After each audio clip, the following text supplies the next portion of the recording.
ಒಳ ಮೀಸಲಾತಿ ಜಾರಿಗೆ ವಿಳಂಬದಿಂದ ಮಾದಿಗ ಯುವಜನತೆಯಲ್ಲಿ ಆಕ್ರೋಶ ಹೆಚ್ಚಾಗಿದೆ. ಸುಮಾರು 56,342 ಉದ್ಯೋಗಗಳು ಅಪಾಯದಲ್ಲಿದ್ದು, ಸರ್ಕಾರದ ವಿರುದ್ಧ ಉಗ್ರ ಹೋರಾಟಕ್ಕೆ ಎಚ್ಚರಿಕೆ ನೀಡಲಾಗಿದೆ. ನಮ್ಮ ಹಕ್ಕುಗಳಿಗಾಗಿ ಹೋರಾಟ ನಿಲ್ಲುವುದಿಲ್ಲ ಎಂದು ಸಂಗಮೇಶ್ ರವರು ತಿಳಿಸಿದ್ದಾರೆ.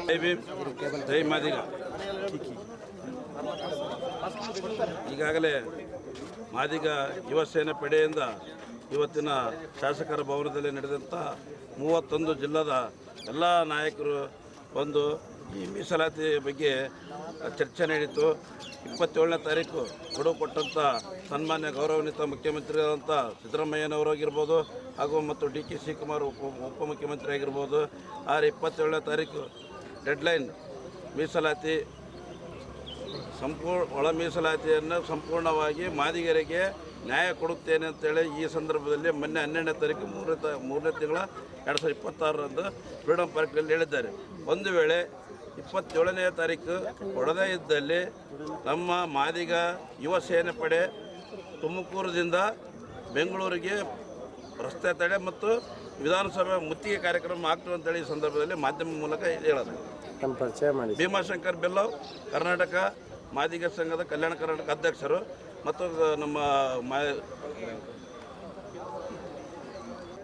ಕರ್ನಾಟಕ ರಾಜ್ಯಾದ್ಯಂತ ವಿವಿಧ ಜಿಲ್ಲೆಯಿಂದ ಮಾದಿಗ ಸಮುದಾಯದ ಯುವಜನತೆ ಸಭೆ ಸೇರಲಾಗಿತ್ತು ಶಾಸಕರ ಭವನದಲ್ಲಿ. ಈ ಸಭೆಯಲ್ಲಿ ಭಾಳ ಪ್ರಮುಖವಾಗಿ ಚರ್ಚೆ ಆಗಿರ್ತಕ್ಕಂಥದ್ದು ಒಳ ಮೀಸಲಾತಿ ವರ್ಗೀಕರಣ.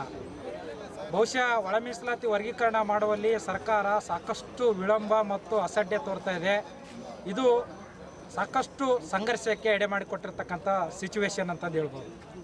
ಬಹುಶಃ ಈಗಾಗಲೇ ಒಳ ಮೀಸಲಾತಿ ಜಾರಿ ಮಾಡಿದ್ದೇವೆ ಅಂತಂದೇಳಿ ಮತ್ತು ಅದ್ರ ಕಾಯ್ದೆ ಮಾಡಿ ರಾಜ್ಯಪಾಲರಿಂದ ಅಂಕಿತ ಪಡೆದು ನಂತರದಲ್ಲಿ ಈಗ ಮೊನ್ನೆ ಕೋರ್ಟ್ ಸ್ಟೇ ಕೊಟ್ಟಿದೆ ಅಂತಂದು ಒಂದು ಕಾರಣ ಇಟ್ಕೊಂಡು ಅದನ್ನು ಸಮರ್ಥವಾಗಿ ನ್ಯಾಯಾಲಯದಲ್ಲಿ ವಾದ ಮಾಡ್ದೇನೆ ಸರ್ಕಾರ ಅಸಡ್ಡೆ ತೋರಿದ ಪರಿಣಾಮವಾಗಿ ಇವತ್ತು 15% ಮೀಸಲಾತಿಗೆ ಮಾತ್ರ ನಾವು ಮೀಸಲಾತಿ ಕೊಡ್ತೀವಿ, ಆದರೆ ಒಳ ಮೀಸಲಾತಿ ಕೊಡೋದಿಲ್ಲ ಅಂತಂದೇಳಿ ಕ್ಯಾಬಿನೆಟಲ್ಲಿ ತೀರ್ಮಾನ ತಗೊಂಡಿದ್ದಾರೆ. ಇದು ಅತ್ಯಂತ ಅವೈಜ್ಞಾನಿಕ ಮತ್ತು ಸಾಮಾಜಿಕ ನ್ಯಾಯದ ವಿರೋಧಿಯಾಗಿರ್ತಕ್ಕಂಥ ನಿಲುವು. ಬಹುಶಃ ಈಗಾಗಲೇ ಒಳ ಮೀಸಲಾತಿ ಕೊಟ್ಟು ಕೂಡ ನಾವು ಈಗಿರ್ತಕ್ಕಂಥ 15ರಲ್ಲಿ ಒಳ ಮೀಸಲಾತಿ ಕೊಡೋದಿಲ್ಲ ಅಂತಂದು ಹೇಳ್ತಾ ಇರೋದು ಭಾಳಷ್ಟು ದ್ವಂದ್ವಕ್ಕೆ ಕಾರಣ ಆಗಿದೆ. ಒಳ ಮೀಸಲಾತಿ ಹೋರಾಟಗಾರರ ಪ್ರಮುಖ ಆಗ್ರಹ ಏನಂತಂದರೆ ಈಗಿರ್ತಕ್ಕಂಥ 15% ಮೀಸಲಾತಿಯಲ್ಲಿ ಒಳ ಮೀಸಲಾತಿ ವರ್ಗೀಕರಣ ಜಾರಿ ಮಾಡಿರಿ, ಜೊತೆಗೆ ಹುದ್ದೆಗಳಲ್ಲೂ ಕೂಡ ಒಳ ಮೀಸಲಾತಿ ವರ್ಗೀಕರಣ ಜಾರಿ ಮಾಡಿರಿ. ಈಗಿರ್ತಕ್ಕಂಥ ನಾಗಮೋಹನ್ ದಾಸ್ ಅವರ ದತ್ತಾಂಶಗಳನ್ನೇ ಬಳಸಿಕೊಂಡು ನೀವು ಒಳ ಮೀಸಲಾತಿಯನ್ನು ಜಾರಿ ಮಾಡಿ ಹಲವು ಸಮುದಾಯಗಳಿಗೆ ಸಿಗಬೇಕಾದ ಅವರವರ ಪಾಲಿನ ಹಕ್ಕು ಅವಕಾಶಗಳನ್ನು ಒದಗಿಸಿಕೊಡ್ಬೇಕಾಗಿರ್ತಕ್ಕಂಥ ಜವಾಬ್ದಾರಿ ಸರ್ಕಾರದ ಮೇಲಿದೆ. ಆದರೆ ಸರ್ಕಾರ ಒಳ ಮೀಸಲಾತಿ ಕೊಡೋದು ತಗೊಳ್ಳೋದು ಯಾವ ಏಣಿ ಆಟ ಆಡುತ್ತಾ ಇವತ್ತು ದಲಿತರಲ್ಲಿರ್ತಕ್ಕಂಥ ಹಲವು ಸಮುದಾಯಗಳು ಬೀದಿಯಲ್ಲಿ ನಿಂತ್ಕೊಂಡು ಸಂಘರ್ಷಕ್ಕೆ ಎಡೆ ಮಾಡಿಕೊಟ್ಟಿದ್ದಾರೆ. ಇದು ಸರ್ಕಾರದ ನಿರ್ಲಕ್ಷ್ಯದಿಂದಾಗಿದೆ ಹೊರತು ಯಾವುದೇ ಸಮುದಾಯದ ಹಕ್ಕುಗಳನ್ನು ಇನ್ನೊಂದು ಸಮುದಾಯ ಕಿತ್ಕೊಳ್ತಾ ಇಲ್ಲ, ಇನ್ನೊಂದು ಸಮುದಾಯದ ಹಕ್ಕುಗಳನ್ನು ಇನ್ನೊಂದು ಸಮುದಾಯ ಕೇಳ್ತಾ ಇಲ್ಲ. ಇಲ್ಲಿ ಕೇಳ್ತಾ ಇರೋದು ಸಾಮಾಜಿಕ ನ್ಯಾಯ, ಸರ್ವರಿಗೂ ಸಮಪಾಲು, ಸರ್ವರಿಗೂ ಸಮಬಾಳು.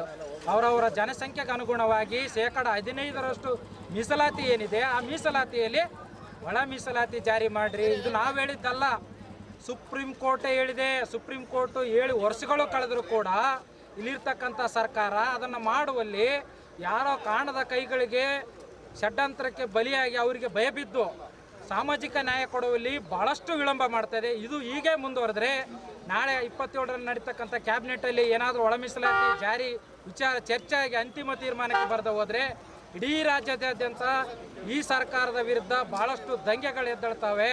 ಯಾಕಂದರೆ ಯಾರು ಕೂಡ ಸುಮ್ಮನೆ ಇರೋದಿಲ್ಲ. 30 ವರ್ಷದ ಹೋರಾಟದ ಫಲವಾಗಿ ಸುಪ್ರೀಂ ಕೋರ್ಟ್ ಆದೇಶ ಕೊಟ್ಟಿದೆ ಒಳ ಮೀಸಲಾತಿ ಕೊಡೋಂಥ. ಇಲ್ಲಿರ್ತಕ್ಕಂಥ ಸರ್ಕಾರ ಕೊಡೋದ್ರಲ್ಲಿ ತಾರತಮ್ಯ ಮಾಡ್ತಾ ಇರೋದು ಯಾವ ಸಮುದಾಯಗಳು ಕೂಡ ಒಪ್ಪೋದಿಲ್ಲ. ಇನ್ನೊಂದು ಆಳುವ ಸರ್ಕಾರ ಈಗಿರ್ತಕ್ಕಂಥ ನಿರುದ್ಯೋಗಿ ಯುವ ಸಮುದಾಯಕ್ಕೆ ಒಂದು ಸುಳ್ಳನ್ನು ಹಬ್ಬಿಸ್ತಾ ಇದೆ.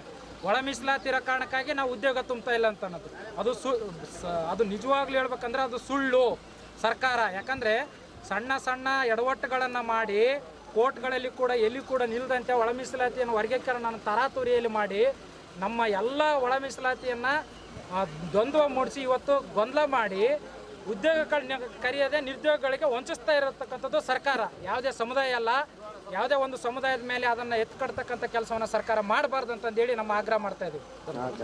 ನನ್ನ ಹೆಸರು ಹನುಮೇಶ್ ಗುಂಡೂರು ಅಂತ, ವಕೀಲರು, ಬೆಂಗಳೂರು.